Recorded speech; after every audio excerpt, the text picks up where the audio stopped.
రోజులాగానే latest Technos episode 784తో మీ ముందుకు వచ్చేసాను. ఈరోజు కూడా చాలా ఇంట్రెస్టింగ్ అండ్ బ్లాస్టింగ్ న్యూస్ అయితే ఉన్నాయి. న్యూస్లోకి వెళ్ళబోయే ముందల మొన్న ఫ్రైడే రోజు నేను అడిగినటువంటి ప్రశ్నకు సంబంధించినటువంటి రిజల్ట్ అయితే మనం చూసేద్దాం. సో మీరు ఈ సేల్స్లో ఏ ప్రొడక్ట్స్ని పర్చేస్ చేశారని చెప్పి నేను అడిగాను. Almost 53% of the user smart phones అన్నా అని చెప్పి, స్మార్ట్ టీవీ అన్నా అని చెప్పి 13%, ఇక హోమ్ అప్లయన్సెస్ అన్నా అని చెప్పి 7%, ఇక TWS బడ్స్ అని చెప్పి 10%, ఇక అదర్స్ అన్నా అని చెప్పి 17% ఆఫ్ ద యూజర్స్ ఓట్ చేయడం జరిగింది. నా విషయానికి వచ్చారు అన్నట్లయితే నేనైతే స్మార్ట్ ఫోన్స్ ఏం పర్చేస్ చేయలేదు, కానీ కొన్ని హౌస్ హోల్డింగ్ ఐటమ్స్ని అయితే పర్చేస్ చేస్తాను. సో వీలైతే దాని గురించి కూడా ఒక వీడియో మీ ముందుకైతే తీసుకొస్తాను. ఇకపోతే ఈరోజు ప్రశ్న, మీరు వాడుతున్నటువంటి మొబైల్ ఫోన్స్ అన్నిటికీ కూడా ఏదైనా స్క్రీన్ గార్డ్ లేదన్నట్లయితే కనుక ఇట్లాంటి ఏదైనా పౌచెస్ని యూజ్ చేస్తున్నారా లేదా రాగానే యూజ్ చేస్తున్నారా? లెట్ మీ నో కమ్యూనిటీ ట్యాబ్లో ఉన్నటువంటి క్లిక్ చేసి ఓట్ చేయండి అని దీనికి సంబంధించిన రిజల్ట్ని రేపటి టెక్నిక్స్లో చూసేద్దాం. సో మొదటి న్యూస్ వచ్చేప్పుడు మనకి రియల్మీ నుంచి స్టార్ట్ చేద్దాం. రియల్మీ నుంచి మరొక బిగ్ న్యూస్ అయితే మన ముందుకు రాబోతుంది. Realme GT Neo 2 mobile phone అతి త్వరలో ఆల్మోస్ట్ ఆల్ మనకి ఈ అక్టోబర్ మంత్లోనే అఫీషియల్గా ఒక అనౌన్స్మెంట్ ఉండేటువంటి అవకాశం ఉంది. మేబీ సెకండ్ లేదా థర్డ్ వీక్లో అఫీషియల్గా దీన్ని మన ఇండియాలో లాంచ్ చేసేటువంటి ప్రయత్నాలు కూడా చేస్తున్నారు. ఈరోజు అఫీషియల్గా మన ఇండియన్ హెడ్ అయినటువంటి మాధవ్ సేత్ గారు దీన్ని కన్ఫర్మ్ చేయడంతో పాటు ఇది టోటల్లీ మనకి 2 డిఫరెంట్ కలర్స్లో వచ్చేటువంటి అవకాశం ఉందంట. రోజ్ ఆర్ రెడ్ లేదా మనకి బ్లూ మరొక కలర్లో కూడా మన ముందు తీసుకొచ్చేటువంటి అవకాశం ఉందని చెప్పి వీళ్ళు అఫీషియల్గా కలర్స్ని మనకి రివీల్ చేయడంతో పాటు ఈసారి దీంట్లో మనకి శాంసంగ్కి సంబంధించినటువంటి E4 super AMOLED LED screen, అది కూడా 120 Hz రిఫ్రెష్ రేట్తో ఇది మన ముందుకు వచ్చేటువంటి అవకాశం ఉందంట. క్వాల్కామ్ స్నాప్డ్రాగన్ 870 SoC చిప్సెట్తో. ఎనీవే ప్రైస్ మ్యాటర్స్, ప్రైస్ కూడా మనకి అగ్రెసివ్గా తీసుకొస్తే రియల్లీ కిల్లర్ డీల్ అయ్యేటువంటి అవకాశం ఉంది. సో చూద్దాం. Anyway Realme GT Neo 2 mobile phone కూడా త్వరలో మన ముందుకైతే రానుంది. నెక్స్ట్ వచ్చేమో మనకి కలర్స్ ఆపరేటింగ్ సిస్టమ్ నుంచి ColorOS operating system 12 version official launch డేట్ని ఈరోజు చైనాలో కన్ఫర్మ్ చేయడం అయితే జరిగింది. సో ఇది వచ్చేటప్పటికే వీళ్ళు రేపు 11th అక్టోబర్ మధ్యాహ్నం 2:30 అఫీషియల్గా లాంచ్ అయిపోతున్నారంట. ఇది లాంచ్ చేసిన తర్వాత OnePlus 9 Pro మన ఇండియా కాదు, చైనాలో ఎవరైతే యూజర్స్ ఉన్నారో సో వాళ్ళందరికీ కూడా డైరెక్ట్గా వీళ్ళు దానికి సంబంధించినటువంటి డెవలపర్ ప్రివ్యూని రిజిస్టర్ చేసుకొని డౌన్లోడ్ చేసి ఇన్స్టాల్ చేసుకునేటువంటి అవకాశాన్ని కూడా ప్రొవైడ్ చేస్తున్నారు. ఇన్ఫ్యాక్ట్ ఇప్పటిదాకా మీరు చూసారంటే అక్కడ వచ్చేటప్పటికి హైడ్రోజన్ ఆపరేటింగ్ సిస్టమ్తో మనకు OnePlus మొబైల్ ఫోన్స్ అన్ని రన్ అయితే ఉంటాయి. సో ఇప్పుడు వచ్చేటప్పటికి ఇది అఫీషియల్గా కలర్స్ ఆపరేటింగ్ సిస్టమ్ 12 తోటి అయితే రానున్నాయి. So anyway hope for the best. So next వచ్చేప్పుడు మనకి యాపిల్ దగ్గర నుంచి iPhone 14 Pro ఏదైతే ఉందో దీనికి సంబంధించినటువంటి మరొక ఇన్ఫర్మేషన్ ఈరోజు మనకు బయటకు రావడం జరిగింది. ఇది వచ్చేటప్పటికి ఏకంగా 2 TB స్టోరేజ్ మెమరీతో మన ముందుకు వచ్చేటువంటి అవకాశం ఉందంట. ఇది ఈ రోజు వచ్చేటువంటి మొబైల్ ఫోన్ కాదు, ఇది నెక్స్ట్ ఇయర్ మన ముందుకు రాబోతున్నటువంటి మొబైల్ ఫోన్.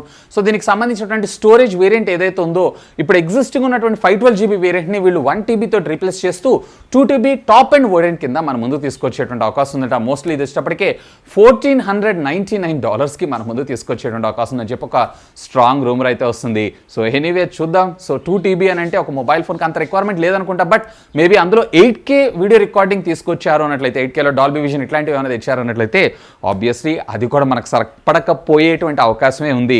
సో నెక్స్ట్ వచ్చేప్పుడు మనకు వాట్సాప్ దగ్గర నుంచి వాట్సాప్ ఏకంగా 1 కాదు 2 కాదు ఇప్పటిదాకా వీళ్ళు 30 లక్షల అకౌంట్స్ ఏవైతే ఉన్నాయో వీటన్నిటిని కూడా బ్లాక్ చేయడం అయితే జరిగిందంట. ప్రీవియస్లో ఒకసారి మనకు జరిగింది ఆగస్టు 1వ తారీఖు నుంచి స్టార్ట్ చేసుకుని ఆగస్టు 31వ తారీఖు దాకా. సో సమ్ ఆఫ్ అమౌంట్ సుమారుగా వీళ్ళు 4,200 అకౌంట్స్ని ఏమో బ్లాక్ చేశారు. అప్రాక్సిమేట్లీ అప్పుడే మీకు దగ్గర 20 లక్షల అకౌంట్స్ కంటే పైబడే మనకు బ్లాక్ అవడం జరిగింది. సో ఇప్పుడున్నటువంటి June 16th అండ్ 31st మధ్యలో కూడా వీళ్ళు మరికొన్ని అకౌంట్స్ని అయితే వీళ్ళు బ్లాక్ చేయడం జరిగింది. ఈ ఫ్రేమ్లో ఎవరైతే ఎక్కువగా స్పామ్ చేస్తూ ఉన్నారో, అంటే లైక్ ఫార్వర్డ్ మెసేజెస్ కావచ్చు, లేదా ప్రాపర్ కమ్యూనికేషన్ లేనటువంటి లేదా ప్రాపర్ లీడ్స్ లేనటువంటి మెసేజెస్ ఎవరైతే ఉన్నారో వాళ్ళందరూ ఫార్వర్డ్ చేస్తుంటారు సరే.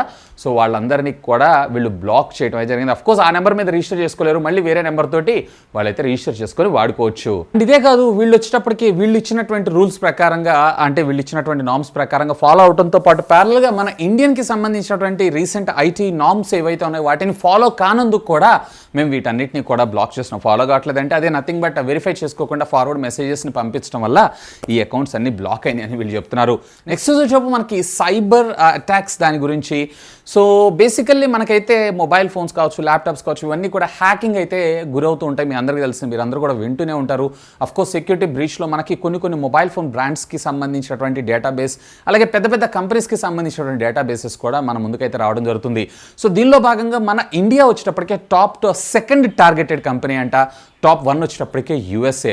ఎందుకంటే రీసెంట్ టైమ్స్లో మనందరం కూడా మొబైల్ యూసేజ్ అనేది చాలా పెరిగింది. మొబైల్ యూసేజ్లో కూడా ఇంటర్నెట్ యూసేజ్ ఏదైతే ఉందో చాలా పెరిగింది. ఎక్కువగా బ్రౌజర్స్ అలాగే ఇన్వాలిడ్ లింక్స్ని క్లిక్ చేస్తూ వాళ్ళ మొబైల్ ఫోన్స్ ఏవైతే ఉన్నాయో హ్యాక్ అవుతున్నాయి అనేటువంటి ప్రాబ్లమ్స్ రిపోర్ట్ చేసే యూజర్స్ చాలా వరకు పెరిగారంట.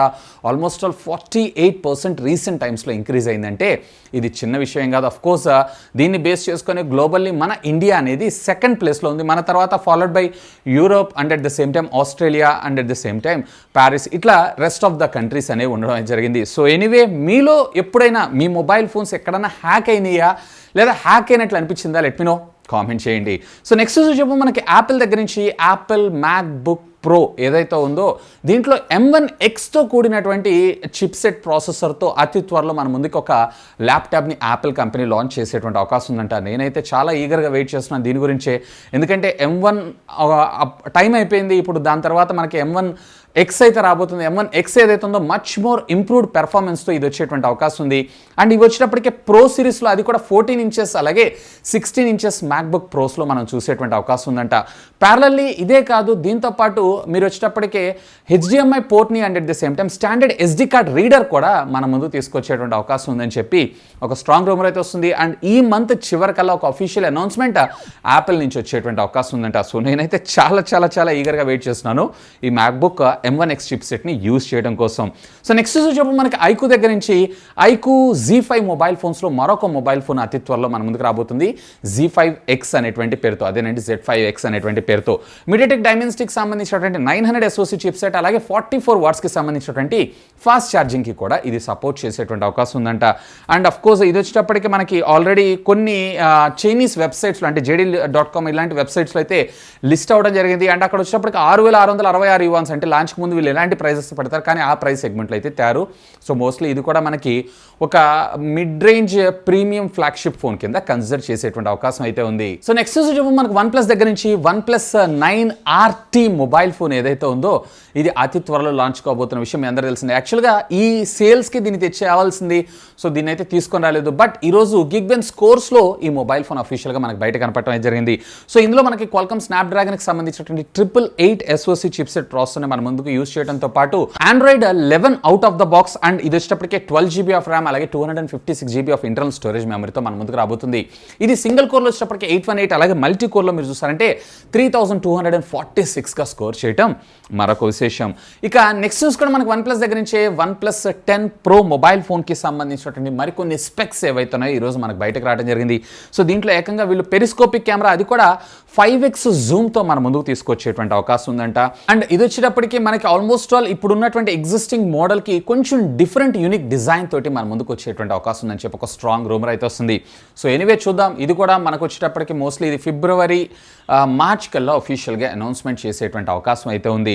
సో ఇక నెక్స్ట్ చెప్పు మనకి యాపిల్ దగ్గర నుంచి iPhone 13 Pro మొబైల్ ఫోన్స్ మనం ఎంత కొంటుంటాం. యాక్చువల్గా అఫీషియల్గా ఇది లాంచ్ చేసింది $1,099 ఏమో లాంచ్ చేశారు. సో దీన్ని మన ఇండియాలో వచ్చేటప్పటికి సుమారుగా 1,11,000-12,000 రూపాయలకు లాంచ్ చేశారు. బట్ ఇది తయారీకి అయ్యేటువంటి ఖర్చు ఎంతో తెలుసా? జస్ట్ కేవలం 41,000 రూపాయలు మాత్రమే. సో 41,000 రూపాయలు అఫీషియల్గా వీళ్ళు యూఎస్లోనే డబల్ ద ప్రైస్ అమ్ముతున్నారు. మన ఇండియాకి వచ్చేటప్పటికి ఆల్మోస్ట్ ఆల్ మనకి 270% ఎక్కువనే మనం చెప్పుకోవచ్చు. సో అంటే వీళ్ళ రీసెర్చ్ అలాగే ఫ్యూచర్లో రాబోయేటువంటి అప్డేట్స్ వీటన్నిటికీ కూడా ముందుగానే ఛార్జ్ చేస్తున్నారని అర్థం. ఇన్ఫ్యాక్ట్ దీంట్లో వచ్చేటప్పటికి వీళ్ళు ఎలాంటి టెక్నాలజీ ఆఫ్ ర్యామ్ని వాడారనేది ఎక్కడ క్లియర్గా మెన్షన్ చేయలేదు. బట్ ఇది వచ్చేటప్పటికి ఈరోజు టియర్ డౌన్ వీడియోస్లో దాని మీద ప్రింట్ అయి ఉంది అంటే ర్యామ్ మీద. సో ఇక్కడ మీరు క్లియర్గా అబ్జర్వ్ చేశారంటే LPDDR4X టెక్నాలజీకి సంబంధించినటువంటి ర్యామ్ని వాడారని చెప్పి అయితే అర్థమవుతుంది. ఇక నెక్స్ట్ చెప్పు మనకు మీడియాటెక్ దగ్గర నుంచి మీడియాటెక్ అతి త్వరలో మన ముందుకు మీడియాటెక్ డైమెన్సిటీకి సంబంధించినటువంటి 2000 సిరీస్ ప్రాసెసర్ని అనౌన్స్ చేసేటువంటి అవకాశం ఉందంట. ఈరోజు ఒక రూమర్ ద్వారా TSMC ఏదైతే ఉందో ఈ పిక్చర్ ఏదైతే ఉందో మనకు లీక్ అవ్వడం జరిగింది అండ్ దీని స్పెక్స్ కూడా మనకు రావడం జరిగింది. సో దీంట్లో 4 నానోమీటర్ బిల్ఫిట్ టెక్నాలజీ మీద అండ్ ఆల్రెడీ లాంచ్ అవ్వబోతున్నటువంటి 898 SoC చిప్సెట్ కన్నా కానీ 20% మరింత బెటర్ పెర్ఫార్మెన్స్ని ఇది ప్రొవైడ్ చేసేటువంటి అవకాశం ఉందంట. So anyway, hope for the best. ఇక ఫైనల్గా ఈ టెక్నికల్ అప్డేట్స్ మనకి యాపిల్ దగ్గర నుంచి యాపిల్ వాచ్ సిరీస్ 7 అఫీషియల్గా యూఎస్లో అయితే అనౌన్స్ చేశారు కానీ బట్ ఇండియాలో దీని ప్రైజింగ్ కానీ దీని అవైలబిలిటీ కానీ చెప్పలేదు.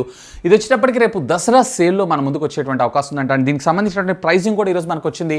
ఇందులో 41mm ఏదైతే ఉందో సుమారుగా 41,999 రూపాయలు, అలాగే 44mm ఏదైతే ఉందో సుమారుగా 44,000 రూపాయలు బేస్ వేరియంట్స్ కింద. అండ్ ఇవి వచ్చేటప్పటికి అప్ టు 70,000 రూపీస్ దాకా వెళ్ళేటువంటి అవకాశం. ఒకవేళ వాచ్ సిరీస్ 7 గురించి వెయిట్ చేస్తున్నారు అంటే హోల్డ్ ఆన్, మీకు దసరాకి ఇవి సేల్లోకి వచ్చేటువంటి అవకాశం ఉంది. సో ఇవి ఫ్రెండ్స్ ఈరోజు నాకు కొంచెం ఇంట్రెస్టింగ్గా అనిపించినటువంటి latest happening and trending tech news అయితే. అండ్ బై ద వే ఈరోజు మార్నింగ్ నేను రెడ్మీ రీసెంట్గా లాంచ్ చేసినటువంటి 32 ఇంచెస్ 43 ఇంచెస్ చూసారా, దీంట్లో 43 ఇంచెస్ టీవీ అన్బాక్సింగ్ చేసి వీడియోని అయితే పోస్ట్ చేశాను. నోటిఫికేషన్స్ అయితే వెళ్ళట్లేదు. ఒకవేళ మీరు కనుక 20,000 రూపీస్ బడ్జెట్లో 43 ఇంచెస్ టీవీ చూస్తున్నారంటే this is the right time. Even దీంట్లో మనకి 1,000 రూపీస్ కూపన్, అలాగే హెచ్డిఎఫ్సి బ్యాంక్ కార్డ్ ద్వారా 1,750 రూపీస్ డిస్కౌంట్ పోగా మీకు ఇది 20,499 రూపీస్కి వచ్చేటువంటి అవకాశం ఉంది అమెజాన్లో. సో ఒకసారి ఇక్కడ కార్డ్స్లో వదిలేస్తాను, have a look on that. And వీలైతే ఈ వీడియో కింద డిస్క్రిప్షన్లో కూడా లింక్స్ ప్రొవైడ్ చేస్తాను. Feel free to use my links. That's all for today. This is Vasu signing off. Have a great day.